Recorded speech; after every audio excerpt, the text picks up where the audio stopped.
Hi, this is Aaron Wilson, Ravens beat writer for the Baltimore Sun and BaltimoreSun.com. Here's a look at the Ravens as they head into training camp.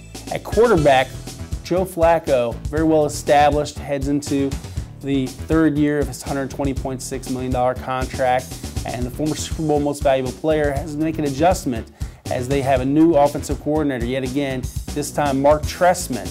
And what I expect from Joe under Trestman and the transition he's making is more of a vertical threat offense where they're going to throw the football down the field more, whereas under Gary Kubiak, they were a West Coast offense. They had a lot of short to intermediate throws, and a couple of the hallmarks of the Mark Trestman offense is a lot of work with the tight ends.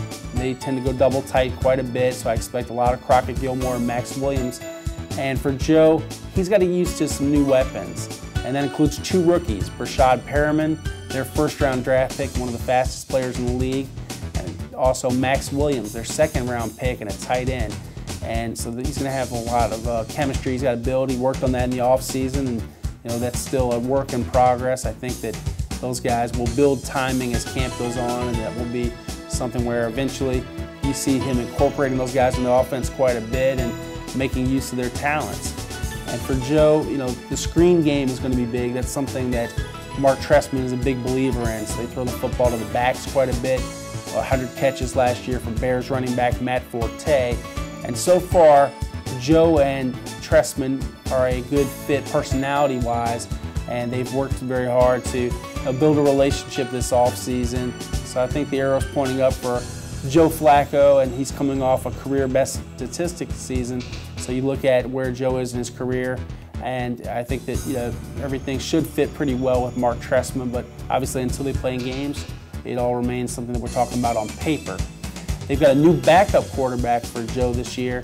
That's Matt Schaub, former Houston Texans and Oakland Raiders starter.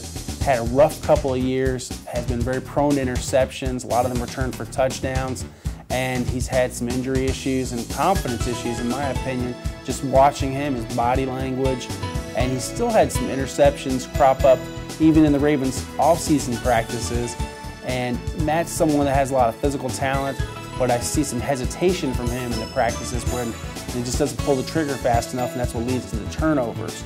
So it's key for him if he ever gets in a game. Obviously, Joe's very durable, has never missed a start in his NFL career, but for Matt, he's got to be ready at a moment's notice, and I think that he's a much different quarterback than Tyrod Taylor, where Tyrod was a mobile, dual threat quarterback. Matt Schaub is a pocket passer, so he is very much like Flacco, a guy that's going to be in the pocket quite a bit. He just, for the Ravens, he's insurance, and they want to make sure that he's ready just in case they need him. But obviously, with any starting situation, especially when you have a quarterback that's as decorated as Joe Flacco, you never want to see the backup. Reporting for the Baltimore Sun and BaltimoreSun.com, I'm Aaron Wilson, Ravens beat writer, signing off with our latest Ravens report.